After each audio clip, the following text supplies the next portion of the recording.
A veces lo evidente engaña, a veces lo que queremos ver no es más que una sombra.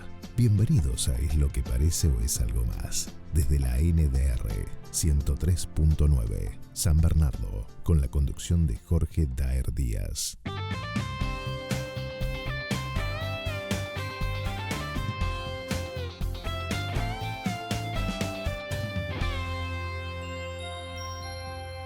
Bienvenidos a una nueva emisión de Es lo que parece o es algo más. Mi nombre es Jorge Daer Díaz y hoy nos vamos a meter de lleno en el análisis de un proyecto de ley que está por salir, que es la Ley de Libertad Educativa, y que sabemos que, acorde a lo que vamos viendo en el último tiempo, las leyes van con toda potencia. Por lo tanto, más allá de la ideología personal, es real que vamos a tener que adaptarnos a un nuevo contexto, y por eso está bueno analizar cuál es el texto y cuáles son las principales consecuencias positivas, negativas que puede tener la aplicación de esta ley.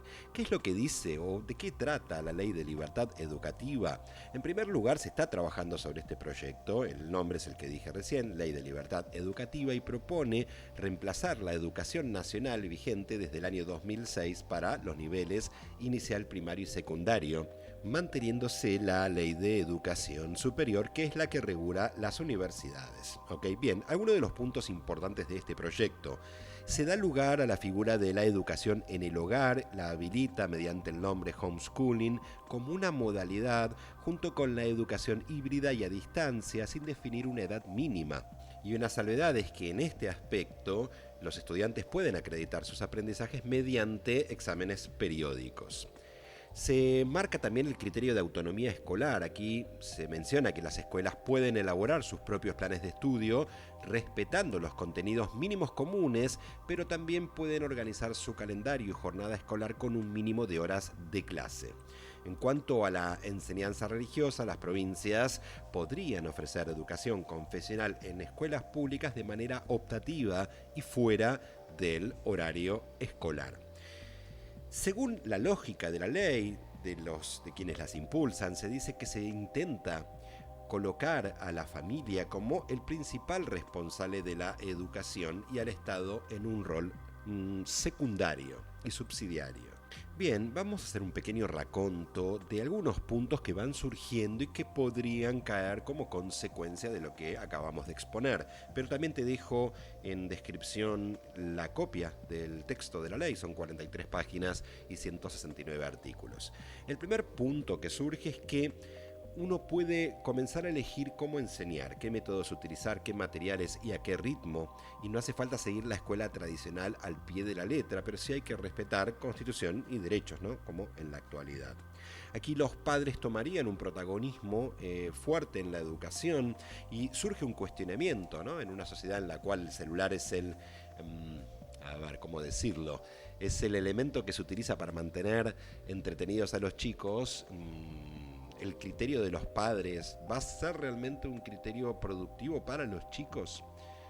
Entonces aquí sí hay una discusión que se plantea, pero no tanto por los chicos, sino por la capacidad de los padres en el armado de esta educación. Pero bueno, lo que pretende la ley, o lo que se dice que apunta a la ley, es a poner a la familia en un lugar de protagonismo en cuanto al diseño. Ellos van a elegir qué quieren para sus hijos, quién les va a enseñar, y si vos sos el docente, trabajás con el acuerdo mutuo con los padres. Surgen las modalidades alternativas. Si los chicos no van a la escuela tradicional, podés hacer educación en casa como homeschooling o grupos virtuales. Vos podés enseñar y los padres pueden designarte para que seas quien los guíe en su proceso de aprendizaje. En cuanto a las reglas básicas, si bien hay libertad, hay cosas que no se pueden ignorar. Los chicos tienen que seguir, obviamente, los derechos básicos y mínimos educativos, y si reemplazan la escuela formal, hay que registrar a los chicos en un sistema oficial y que rindan evaluaciones periódicas para certificar que aprenden lo mínimo indispensable. Como docente tenés que trabajar en función de la lógica y la preparación y presentar un proyecto a los padres de común acuerdo, incluso armado de grupos, que es lo que vamos a ver después. ¿Qué se puede hacer? Bueno, podés decidir si tu grupo complementa la escuela o la reemplaza.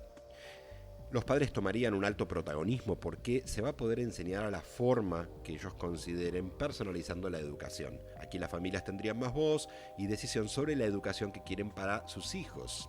También se pueden utilizar nuevas formas de enseñanza, online, en casa, híbridas, y desde luego los chicos tendrían que rendir un examen.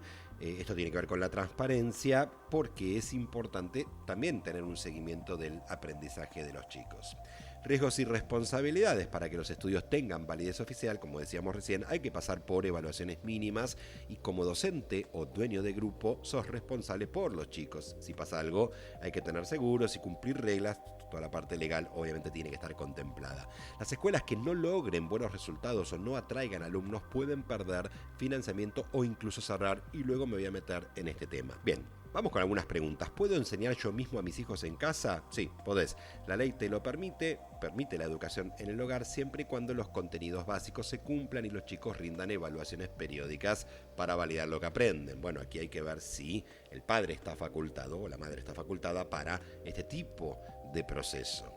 Luego, a ver, si hago un grupo de estudio, ¿necesito el permiso del Estado? Depende. Si es solo para apoyo o complemento de la escuela, no hace falta permiso. Si reemplaza la educación formal, sí, hay que inscribir a los chicos y cumplir ciertos controles, evaluaciones y registros.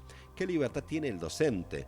Puede elegir los métodos, materiales, horarios y ritmos de enseñanza, y solo hay que respetar los derechos de los niños y que aprueben los contenidos mínimos. ¿Qué derechos tienen los padres? Bien, según esta ley, tienen la última palabra respecto de la educación de sus hijos, pueden decidir quién enseña y cómo se organiza la enseñanza. ¿Hay riesgo de que los chicos no tengan validez, que no sean estudios válidos? Sí, si no se rinden las evaluaciones mínimas que establece la ley. Por eso es importante cumplir los controles y asegurarse de que los básicos se terminan enseñando. ¿Y qué pasa con las escuelas tradicionales? Van a seguir existiendo, pero ahora los padres pueden comparar resultados, elegir otras escuelas o incluso la educación en casa. Y esto genera competencia y, según la lógica de la ley, obliga a las escuelas a mejorar. Ahora me voy a meter en el tema. ¿Qué pasa con los docentes? Bien, aquí es un tema sensible porque este es un cambio muy radical. Esto es un cambio muy fuerte para la lógica educativa que veníamos teniendo. ¿Se puede usar internet o hacer clases virtuales? Sí, la ley permite formas alternativas de enseñanza, incluso grupos virtuales híbridos o en casa. ¿Y por qué cambiaría la educación? Antes la escuela era la única opción con reglas fijas y contenidos para todos, iguales y estandarizados. No sé, suponte que vos querés que tu hijo aprenda idiomas como algo prioritario porque ves que tiene facilidad. Bueno, ahora vas a elegir un enfoque que tiene que ver con los idiomas y salís de la educación tradicional. Suponte que vos querés que tu hijo aprenda desde su infancia elementos de finanzas y bueno, lo podés hacer, pero obviamente tenés que tener un plan de estudio y vas a ir eligiendo a los docentes en función de la lógica de lo que vos querés trabajar. Todo esto es tan armado, pero vamos a la transición porque realmente la transición se presenta como un problema potencial y una discusión muy fuerte. Y lo primero que uno puede observar es que en cuanto los padres comiencen a optar por esta alternativa, incluso porque económicamente les puede resultar mucho más rentable en un momento complicado en cuanto a lo económico, y es altamente probable que ante la migración de los padres a otro tipo de educación, muchas escuelas empiecen a ver un cierto desfinanciamiento que las ponga en una situación complicada y desde luego también en lo que tiene que ver con las fuentes laborales. Por lo tanto, la transición entre un modelo y otra se plantea como conflictiva, se observa. Si uno lo puede ver desde el docente, hay que ver si el docente actual está preparado para este tipo de educación y no por su culpa. Si estamos hablando de una ley del año 2006, son aproximadamente 19 años de enseñanza bajo una determinada lógica y de un día para el otro tenés que adaptarte a una nueva lógica de enseñanza. Y esto te obliga a una flexibilidad que en líneas generales uno puede apreciar que los docentes no tienen. Pero hagamos lo siguiente. Yo te voy a dejar algunas preguntas y me encantaría escuchar tu opinión. ¿Estás de acuerdo con esta ley? ¿Cuáles consideras que pueden ser los beneficios o cuáles consideras que pueden ser las contras de la aplicación de la ley? ¿Están facultados nuestros docentes para adaptarse a algo nuevo? ¿Consideras que este tipo de legislación puede generar despidos en el ámbito educativo? Bien, ahora sí vamos a ir cerrando. Me pareció importante presentar la discusión, ponerla sobre la mesa y escucharte también. Siempre digo, puedo estar o no de acuerdo con lo que baja desde presidencia, en este contexto, en otros contextos, pero más allá de que yo esté de acuerdo o no, la realidad me va a impactar. Por eso, al menos tengo que conocerla para poder anticiparme y poder tomar acción en mi propia adaptación a ese nuevo contexto en el caso de que se llegue a presentar. Cerramos, hoy es el último programa del año 2025, ya tenemos 2 años de Es lo que parece o es algo más, y la verdad, más que feliz. Nos vemos en 2026, un muy buen cierre de año, éxitos, chau.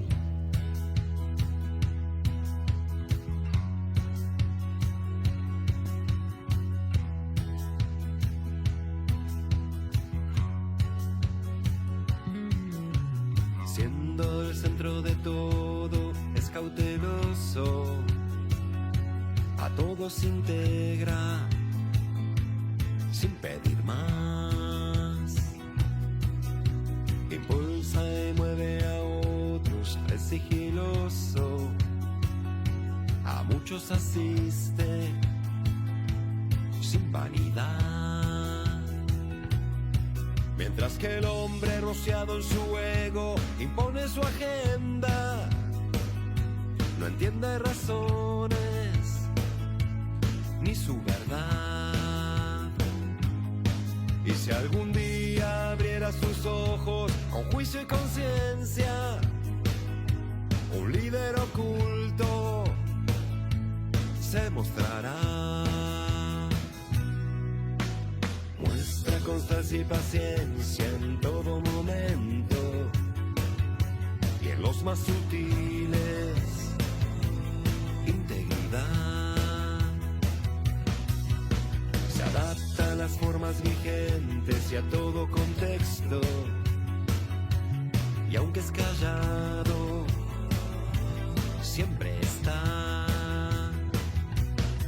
Mientras que el hombre bañado en su ira impone su esencia, no escucha opiniones, solo su verdad.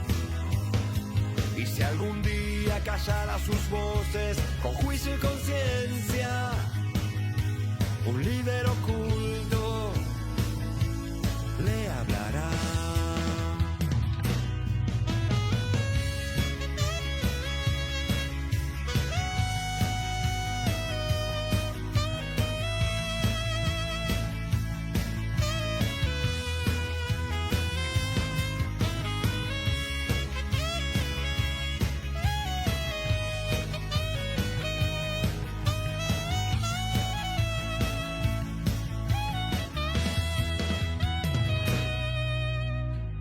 Más de 100 palabras rodeando tu mente. Aquí va una pista, lo escucharás. Solo en un silencio intenso se muestra evidente. Cuando te hable, todo cambiará.